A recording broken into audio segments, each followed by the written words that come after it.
दोस्तों, मैं नाम आदित्य है और मैं आपके अपने YouTube channel MP research centre में आप सभी का स्वागत करते हैं। ये पार्ट 4 है। अगर पार्ट 1, पार्ट 2, पार्ट 3 नहीं देखें तो नीचे लिंक दिया है, जाकर वहाँ से मेरा वीडियो देख सकते हैं। अगर आप यूपी बोर्ड क्लास 12 में पढ़ रहे हैं तो यह वीडियो या चैनल आप लोगों के लिए वेरी हेल्प रहेगा। चलिए स्टार्ट करते हैं। देखिए, आज का जो सेक्शन है इसमें हम गॉस का अनुप्रयोग ही देख रहे हैं। उसमें आज ये लास्ट टॉपिक है जिसका नाम है एक समान, मतलब उसी अनुप्रयोग का लास्ट है कि एक समान रूप से आवेशित गोलीय कोष के कारण विद्युत क्षेत्र की तीव्रता। हमने सबसे पहले केस क्या किया था कि जो आवेश था ना वो अनंत लंबाई पर खींचा था। तो जब आवेशों को अनंत लंबाई पर खींचेंगे या बिछाएंगे तो वहाँ क्या आता था, लैम्डा। इसे क्या कहते हैं, रेखीय आवेश घनत्व।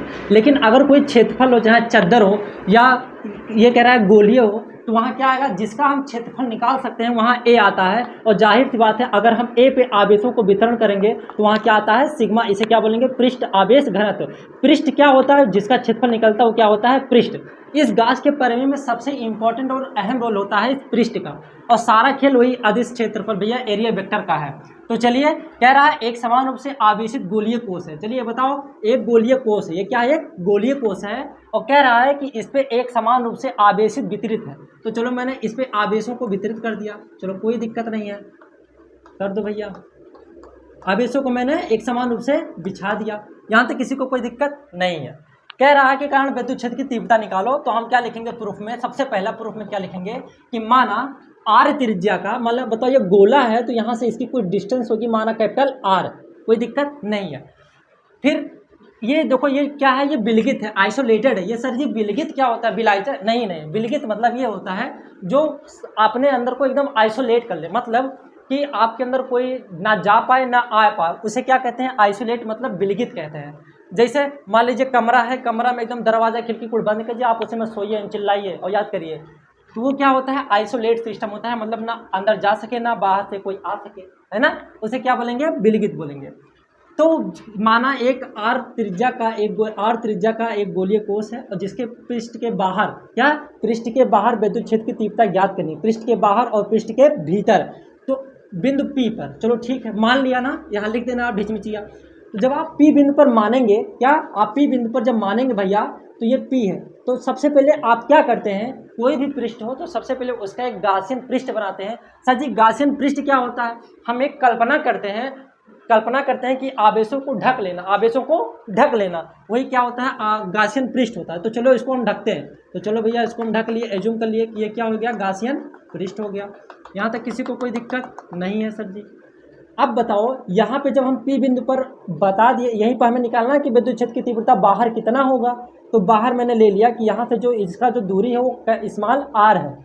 बिंदु P पर विद्युत क्षेत्र की तीव्रता ज्ञात करनी है।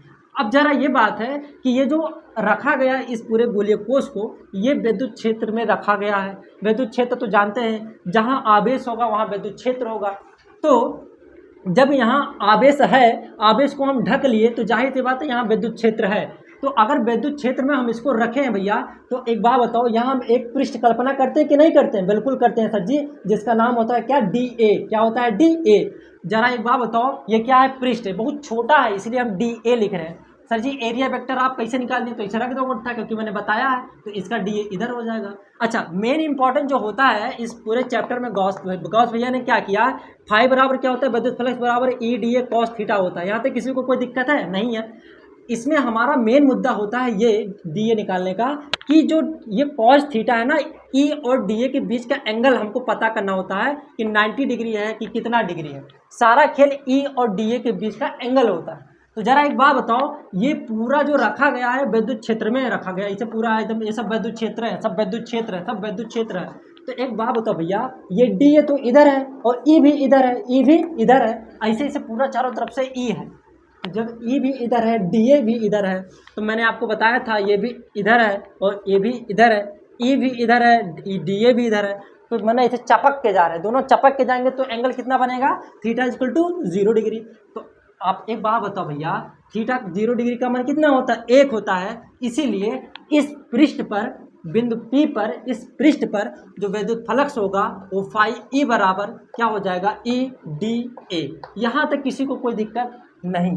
सर जी आप एक तो चीज़ और बताए थे क्या, कि जरा एक बात बताइए सर जी, अगर ये छोटा पृष्ठ है तो बहुत छोटा विद्युत फ्लक्स गुजरेगा, क्योंकि भाई वो किरण की तरह है ना विद्युत फ्लक्स। तो सर जी जब ये इतना छोटा है, DA है, तो यहाँ D5 होगा ना, बिल्कुल होगा बाबू, यहाँ D5 होगा।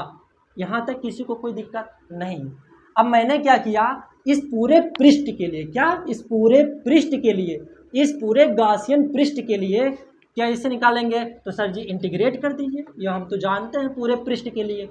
ये जो DE है वो केवल इसका है सर जी, पूरे के लिए कितना होगा, तो पूरे के लिए इंटीग्रेट कर दीजिए। अच्छा ये बंद है पूरा, तो इसको घेरा बना दे क्योंकि गोल है, तो गोल हो गया, तो ये हो गया परिबद्ध। यहाँ तक किसी को कोई दिक्कत नहीं है। अब देखिए जो D फाई मतलब ये होता है, D मतलब ये होता है, D से क्या होता है, अवकलन, मतलब ये होता है वो छोटा करता है, क्या करता है, वो छोटा करता है। अगर हम छोटे के लिए निकालें तो वहाँ D लगाते हैं, अब बड़ा के लिए लगाए तो हम इंटीग्रेशन लगाते हैं।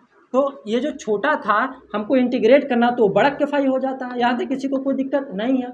ई तो कांस्टेंट होता है, क्यों कांस्टेंट होता है, क्योंकि ई में ही रखा गया है, तो ई सब जगह सेम होगा। सर जी बदलेगा तो डी ए, अब पूरा जोड़ेंगे तो ए हो जाएगा। यहाँ तक किसी को कोई दिक्कत नहीं है। डी था, इंटीग्रेशन लगा दिए तो डी बहुत बड़ा बन गया, डी ए तो ए हो गया, ए बना दिए।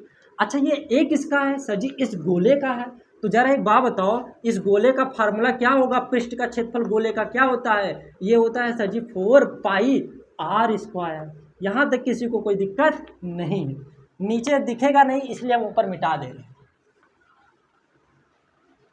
देखिए अब ये तो हमारा, इसको समझो क्योंकि यहाँ से दूरी कितना है r, तो हम इस पृष्ठ का क्षेत्रफल निकाले हैं, इसका नहीं निकाल रहे हैं। अब इसके बाद आते हैं गॉस का नियम। तो गॉस का नियम क्या कहता है भैया, तो गॉस के प्रमेय से, गॉस के प्रमेय से, तो गॉस के प्रमेय क्या बताया, उन्होंने कहा कि जो फाई ई बराबर होता है ना, वो आवेश के 1/ε0 गुना होता है, यही तो कहा था। लेकिन सर जी ये किस पृष्ठ की बात करते हैं, ये वाला कि ये वाला, तो परिबद्ध कुल आवेश का, परिबद्ध कुल आवेश का जो आवेश होता है उसका 1/ε0 गुना होता है। तो लेकिन सर जी यहाँ बहुत सारे आवेश हैं, तो उस आवेश को जरा आप बताओ, ये सिग्मा बराबर क्या होता है, Q/A। यहाँ एक आवेश नहीं, अगर एक आवेश होता तो हम ये मान लेते, लेकिन यहाँ बहुत सारे आवेश हैं, इसलिए हम सिग्मा बराबर, तो यहाँ हम Q का अगर मान निकालें तो इसका वहाँ भेज देंगे तो क्या हो जाएगा, Q बराबर A सिग्मा हो जाएगा। यहाँ तक किसी को कोई दिक्कत नहीं है। तो जब हम यहाँ मान रखेंगे तो ये हो जाएगा Q का मान A सिग्मा/ε0। अब जरा एक बात बताओ, ये जो एरिया है, क्या एरिया हम निकाल पाएंगे, बिल्कुल निकालेंगे। क्यों, क्योंकि सर जी ये जो गोलीय कोश है ना, ये गोला है और गोले का क्षेत्रफल हम जानते हैं। तो गोले का क्षेत्रफल क्या होता है, इस गोले का क्षेत्रफल क्या होगा, पृष्ठ क्षेत्रफल सर जी 4, अभी तो आप बताएं 4πr²। अब कौन सा r², इसकी दूरी बड़का आर है और यह छोटका आर है, तो इसकी जब निकाल लें तो यहाँ बड़का आर हो जाएगा और बटे ε0, इसको समीकरण नंबर 2 ले लेंगे। यहाँ तक किसी को कोई दिक्कत नहीं होनी चाहिए। अब देखो यहाँ पे हम अगर इसको नीचे मिटाएं, यही लिख दे रहे हैं, इसको मिटा दे रहे हैं, ठीक है, यहाँ पे, क्योंकि अभी इसका काम है। देखिए अगर समीकरण 1 और समीकरण 2 को देखें तो समीकरण देखिए फाई ई बराबर है, तो ये और ये भी बराबर होगा। तो चलो देखते हैं, ये हो जाएगा ई 4πr² इक्वल टू, ये हो जाएगा 4πr², ये कैपिटल आर है और बटे ε0। यहाँ तक किसी को कोई दिक्कत नहीं है। देखिए 4π पूरा कट गया, तो ई बराबर हमारा फार्मूला आ गया, क्या आया, r², ये होगा r², ये सिग्मा भी है भैया, देखिए एक यहाँ सिग्मा भी है और एक का मान रख दें 4πr² बटे ε0, तो यहाँ हो जाएगा सिग्मा, तो ये हो जाएगा सिग्मा बटे ε0, और ये r² को जब नीचे भेजेंगे तो ये हो जाएगा r²। ये हमारा फार्मूला हो गया, ये हमारा क्या हो गया, फार्मूला हो गया। ये बहुत वैकल्पिक फार्मूला है। लेकिन अब एक जरा एक बात बताओ, गॉसियन पृष्ठ को यहाँ तो तुम घेर लिए, अभी कहा है क्वेश्चन में, क्वेश्चन ये था कि माना r त्रिज्या का विलगित आवेश गोलीय पृष्ठ के बाहर और गोलीय पृष्ठ के अंदर, मतलब भीतर, मतलब ये जो गोलीय पृष्ठ है एक बार बाहर तो हमने निकाल दिया, जो बाहर का फार्मूला ए बराबर सिग्मा r² बटे ε0 r² आया, यहाँ तक किसी को कोई दिक्कत नहीं होगा। लेकिन सर जी अंदरवा कैसे होगा, भीतर कहाँ आएगा, तो जरा एक बात बताओ, भीतर को मैं क्या ऐसा लिख दूँ, क्या गॉसियन पृष्ठ की कल्पना हो गया ना, बिल्कुल हो गया सर जी, बिल्कुल हो गया। सर जी आप तो बोले थे कि जब आवेश होगा तब घेरा जाता है, बोले थे बाबू। अगर मैं इस पृष्ठ पर पूछ लूँ कि पृष्ठ पर देखिए आवेश जो होता है, विद्युत क्षेत्र कहाँ कहाँ निकलता है, या तो सर जी पृष्ठ पर निकालिए, या पृष्ठ के बाहर निकालिए या पृष्ठ के अंदर निकालिए। तो पृष्ठ के बाहर तो निकाल दिए, अब एक बार पृष्ठ पे देख लेते हैं। तो एक बात बताओ, अगर हम पृष्ठ पर निकालें तो जो दूरी होगी r, वो r किसके बराबर होगी? सर जी r जो हो जाएगी ना, ये इस बढ़ के r के बराबर हो जाएगी। क्यों? क्योंकि हमें इसका निकालना ना कि इसका निकालना है। तो r बराबर r रख दीजिए। तो जब r बराबर r रखेंगे तो r स्क्वायर हो जाएगा, तो पूरा पूरा कट जाएगा। तो ये हो गया पृष्ठ पर, ये हो गया पृष्ठ पर विद्युत क्षेत्र की तीव्रता E बराबर हो जाएगा सिग्मा बटे एप्सिलॉन नॉट। ये भी बहुत मोस्ट इंपॉर्टेंट है, यहाँ तक किसी को कोई दिक्कत नहीं है। पृष्ठ के अंदर पूछा सर जी, तो मतलब इस पृष्ठ पर तो स्मॉल r बराबर हो जाएगा बड़का r। तो इस पर क्या होगा, बड़का r रखेंगे तो ये बड़का r स्क्वायर पूरा पूरा कट गया, तो सिग्मा बटे एप्सिलॉन नॉट हमको मिल गया। यहाँ तक किसी को कोई दिक्कत नहीं है। अब कह रहा है कि जरा इस गॉसियन पृष्ठ के अंदर, इस पृष्ठ के अंदर विद्युत क्षेत्र की तीव्रता बताओ। तो आप ये बताओ, जहां आवेश होता है वहीं तो विद्युत क्षेत्र होगा। सर जी यहां तो हम आवेश को निकाल लिए, क्यों? क्योंकि हम आवेश को ढक लिए, गॉसियन पृष्ठ पर निकाल लिए। लेकिन यहाँ पे तो आवेश नहीं है, आवेश तो बाहर है, अंदर आवेश है नहीं। तो मैं ये कह सकता हूँ कि अंदर अगर आवेश नहीं है तो क्या वहाँ विद्युत क्षेत्र होगा? बिल्कुल नहीं होगा, जो कि हम कल सीख चुके थे। तो यहाँ E बराबर क्या होगा? 0 होगा। तो पृष्ठ के भीतर, इस गोलीय पृष्ठ के भीतर विद्युत क्षेत्र की तीव्रता कितनी होती है? 0। इस पृष्ठ पर कितना होगा? सजी सिग्मा बटे एप्सिलॉन नॉट, जो चद्दर के लिए निकाले थे। और ये सजी पृष्ठ के बाहर है। कल हम न्यूमेरिकल देखेंगे जो कि बहुत मजा आने वाली है, तो कल की क्लास आप लोग मिस मत करिएगा। अब देखिए इसका थोड़ा कुछ देख लेते हैं कि जो E बराबर होगा ना, अभी आपने एक चीज़ निकाला कि जो गॉस का प्रमेय था E बराबर होता है Q बाई एप्सिलॉन नॉट, यहाँ तक किसी को कोई दिक्कत नहीं है। फिर एक निकाला कि जो फाई E बराबर होता है, सर जी आप निकाले थे अभी, क्या होता है यहाँ पे सर जी आप निकाले थे जो फाई E बराबर होता है वो E dA, तो A हो गया। तो इसका क्षेत्रफल आप निकाले थे 4 पाई r स्क्वायर, ये तो निकाले थे इसका। तो अगर हम इन दोनों को देखें, बराबर करें, तो ये हो जाएगा Q बाई एप्सिलॉन नॉट और ये हो जाएगा E 4 पाई r स्क्वायर।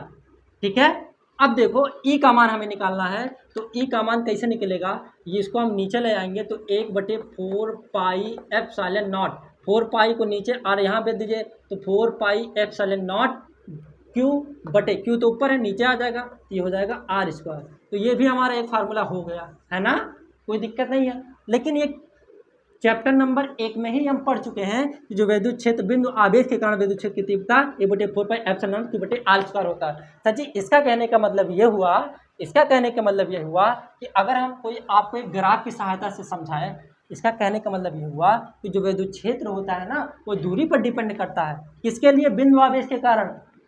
तो E बराबर, तो हमारा डिपेंड किस पे करेगा? पूरा एक R पे डिपेंड करेगा। मतलब ये कि दूरी बढ़ाएंगे तो ये घटेगा विद्युत क्षेत्र, जो कि हम चद्दर में सीख चुके थे। और दूरी अगर घटाएंगे तो विद्युत क्षेत्र बढ़ेगा। दिक्कत नहीं है सर जी। अब जब इसको मिटाते हैं, आप एक बात बताओ, 0 से लेकर R तक, मतलब यहाँ से लेकर यहाँ तक विद्युत क्षेत्र की तीव्रता कितनी है? सर जी 0। तो मैं ये कह सकता हूँ, अगर मैं इसको ग्राफ पे प्लाट करूँ, ये है 0 और ये है R, मतलब बिंदु O है। अगर हम इसको ग्राफ पे प्लाट करें तो ये दूरी है मान लो R और ये मान लो है E।